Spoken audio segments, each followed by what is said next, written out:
Hello, this is David Buck with Harcourts Island Real Estate, and today we're down the Gold Coast at Diamond Head, and what we're going to talk about today is how some of these buildings being on the ocean front here in Diamond Head need a lot of TLC and maintenance, and in particular spalling and painting. So what I've got here behind me is Diamond Head Apartments. They just went through that this past year. If you're walking down this strip here in Kalakaua, you would have noticed that you know, they had a bunch of scaffolding up here and they were redoing all the spalling and painting. And then just to take a step back in time with a little time capsule, it's been about a dozen years since I talked about some spalling and painting work being done here at the Diamond Head Ambassador.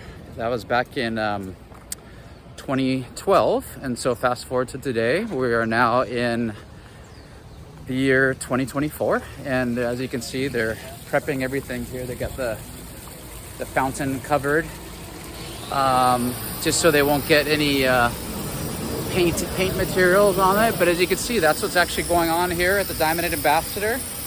I'm gonna flip this camera around here, and as you can see, by living on the ocean, you know, there's gonna be some upkeep over the years. No, like different than a single family home that you want to paint every so often. So in addition to a single family home that you say you paint every 5 to 10 years, here you're gonna have to work on the concrete because you have rebar underneath that concrete that can get affected by the salt air.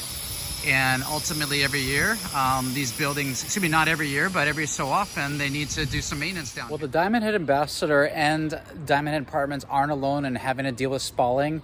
I didn't want to cut you short on this video, so we're back down here on the Gold Coast, and here we are at Castle Surf, which is directly behind me. I'm going to flip the camera around here. Here at Castle Surf, they're also doing some spalling and painting work here on the building. You can see the scaffolding out here. And right behind me, we have the fountain here at Diamond Head, which is kind of doing some work of its own. So here we are at the base of Diamond Head, Thanksgiving Day. And we've got a few buildings here on the Gold Coast that are just kind of getting some facelifts to bring them back to their glory. And spalling and painting is not just unique to the Gold Coast.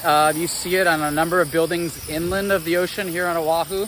So just if you're looking to buy a condo or a co-op here in Hawaii, you just might want to inquire as to when the last time they did any spalling or painting work. Now, obviously, the closer to the ocean you are, there is a lot more maintenance that's going to be done. I did a video earlier this year on Pats at Punaluu, and they're still going through that process of spalling and painting there on the windward coast of Oahu. I'll drop a link in if you want to check that out. It's a long video, but I'll bookmark the section that talks about Pats at Punaluu, but they're almost through that hurdle. And what's awesome about, you know, if you have a well-run association, you could plan ahead for these things, and when they come up, you're just kind of maintaining your property just like any type of homeownership. If you have any questions about oceanfront living or condos here on Oahu, feel free to reach out and give me a shout at 808-371-3509. Mahalo.